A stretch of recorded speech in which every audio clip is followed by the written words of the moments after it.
Matryoshka. Et puis ce qu'il a à transmettre, ce merveilleux passeur qu'est Hans Huysmans, c'est aussi un peu de son vécu.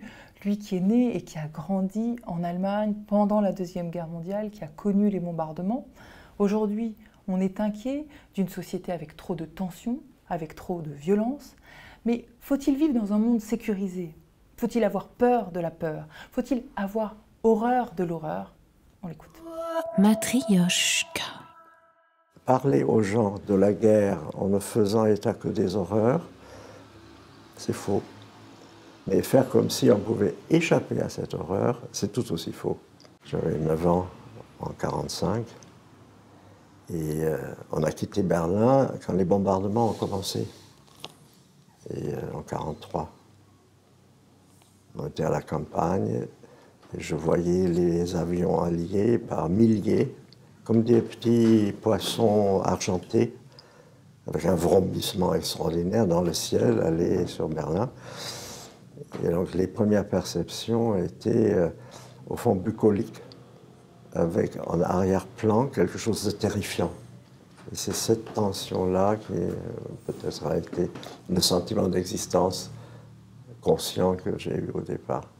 Pour un enfant, ça n'a pas du tout le même impact que pour un adulte. On peut s'en accommoder, on peut même jouer avec et avoir un sentiment étrange de vivre une aventure. Mais cette aventure est d'une certaine manière comprise entre deux extrêmes.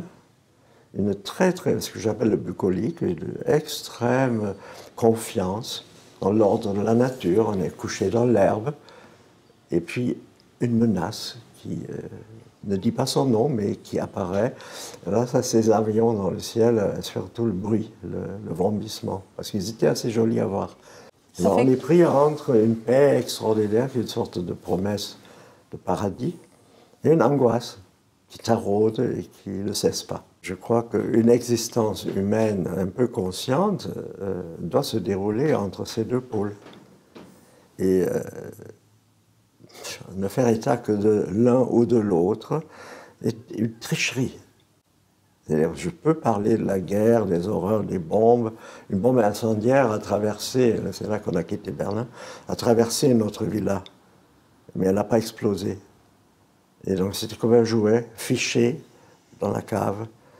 Et évidemment, beaucoup de ces bombes, au départ, n'explosaient pas à cause des imperfections technologiques. Et tout ça a aussi une valeur esthétique si on ne pense pas à l'horreur que ça peut engendrer.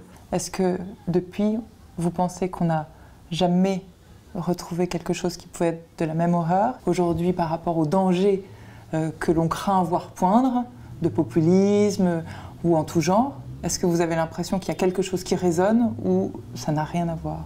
Ah si, moi je prétends que c'est une permanence. Et les horreurs auxquelles on assiste, il y en a toujours en pagaille. Parfois tout près de chez nous, parfois un peu plus loin. Maintenant, avec ce qui a beaucoup changé les choses, sont les moyens d'information. Et on peut assister à des horreurs à des milliers de kilomètres, ce qui n'était pas le cas à l'époque. Mais ce sont les mêmes horreurs. Matryoshka.